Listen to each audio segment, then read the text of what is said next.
ఆంధ్రప్రదేశ్ ఐక్య ఉపాధ్యాయ federation Amalapuram doctor B R Ambedkar Konaseema జిల్లా నూతన కౌన్సిల్ సమావేశం వేడుకలలో ఎమ్మెల్యే చిర్లా జగ్గిరెడ్డి పాల్గొన్నారు. ఈ సందర్భంగా ఆయన మాట్లాడుతూ టీచర్స్ గొప్పతనం గురించి చెప్పారు. ఎంతటి వారైనా ఉపాధ్యాయుల దగ్గర విద్యాబుద్ధులు అభ్యసించిన తర్వాతే గొప్పవారు అవుతారని, ఉపాధ్యాయులకు ఉన్నటువంటి సమస్యలను జగన్ దగ్గరికి తీసుకువెళ్తారని అన్నారు. కోవిడ్ సమయంలో కూడా యూటీఎఫ్ వారి సేవలు ప్రజలకు చాలా ఉపయోగపడ్డాయని ఈ సందర్భంగా ఆయన తెలియజేశారు. టిఎస్ఆర్ ప్రసాద్ గారిని వేదిక మీదకి రావాల్సిందిగా కోరుతున్నాను.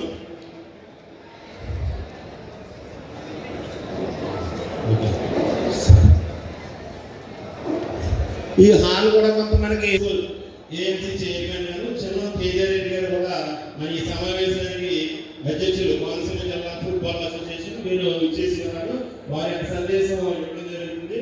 మొట్టమొదటిగా మన సంఘం అధ్యయనం, అధ్యాపనం, సామాజిక స్పృహ ఈ మూడు ఈ కార్యక్రమానికి అధ్యక్షత వహించినటువంటి ఈ యూటీఎఫ్ గౌరవ అధ్యక్షులు సుబ్బారావు గారు, అలాగే నేటి కార్యక్రమానికి అతిథులుగా విచ్చేసినటువంటి వెంకటేశ్వర గారు, బాలాజీ గారు, మరి ముఖ్యంగా మరి ఇక్కడ విచ్చేసిన చల్ల రవికుమార్ డాక్టర్ గారు, ఇంకా వేదిక మీద ఆశీనులైనటువంటి మరి పెద్దలు, అలాగే మా నియోజకవర్గం నుంచి ఇవాళ మీరు ఆత్మీయంగా పెంచుకున్నటువంటి మా కుడిపూడి శ్రీనివాస్ గారు, జడ్పీటీసీ శ్రీనివాస్ గారు, అలాగే నాగిరెడ్డి గారు, మా కనిరెడ్డి గారు, చేజరెడ్డి గారు, సత్యరెడ్డి గారు, మరి ముఖ్యంగా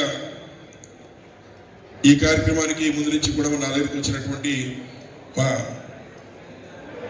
జ్యోతి బస్ గారు, అదేవిధంగా మా చైతన్య గారు, మరి ముఖ్యంగా మా నియోజకవర్గ యూటీఎఫ్లో ఉన్నటువంటి ప్రత్యేక సభ్యులు, అలాగే ఈరోజు మా ఎవరికి ఆహ్వానాన్ని మన్నించి యావత్ కోనసీమ నుంచి ఉన్నటువంటి 5,132 మంది చెప్తున్న 159 మంది యూటీఎఫ్లో ఉన్నటువంటి సోదరులందరూ కూడా మా నియోజకవర్గం రావడం మాకు అత్యంత అదృష్టంగా భావిస్తూ, ముఖ్యంగా రాబోయేటువంటి సంక్రాంతి మరి చాలా చక్కగా కుటుంబ సమేతంగా వచ్చినటువంటి ఆడవారంతా కూడా మరి మా ఆడపడుచుల ముందే మా నియోజకవర్గాన్ని సంక్రాంతి తీసుకొచ్చిన విధంగా మేము భావిస్తున్నామని చెప్పి సందర్భంగా మనం చేస్తూ ఉన్నాం.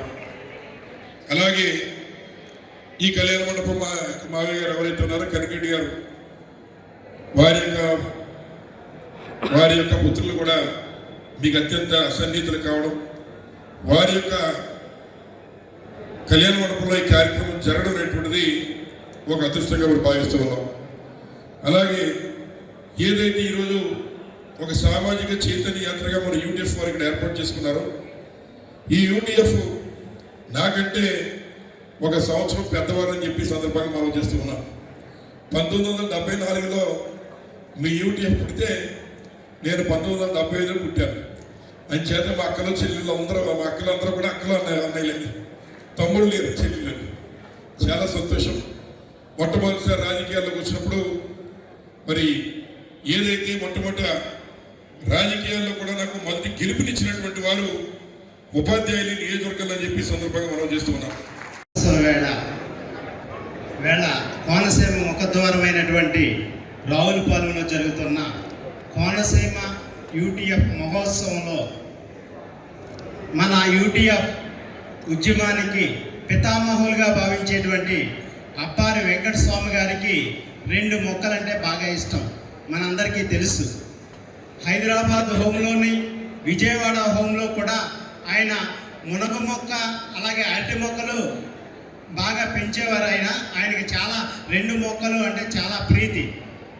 ఈవేళ ఆయన పేరు మీద మనం ఒక అరటి మొక్కకి అప్పారి వెంకటస్వామి గారు ఇండోర్ బనానా అనేసి నామకరణం చేస్తున్నాం. ఇక నుంచి మీరు కడియు నర్సరీలో ఏ నర్సరీకి వెళ్ళినా అప్పారి మొక్క ఇవ్వండి అంటే ఈ మొక్క చూపిస్తారన్నమాట. ఈ మొక్క యొక్క విశిష్టత ఏంటంటే, ఈ మధ్యనే మన భారతదేశానికి కడియు నర్సరీలకు వచ్చిన విదేశీ సుందరి ఈ మొక్క మలేషియా నుంచి తీసుకొచ్చిన మొక్క. ఈ మొక్క ఇండోర్, ఇంటి లోపల పెరుగుతుంది.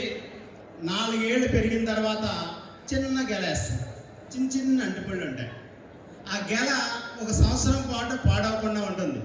మొత్తం మొక్క యొక్క లైఫ్ స్పాన్ 5 సంవత్సరాలు.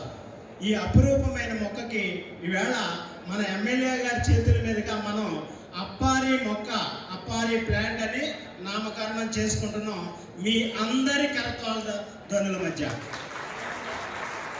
ఎమ్మెల్యే గారు పైగా ఎరుపు రంగు మన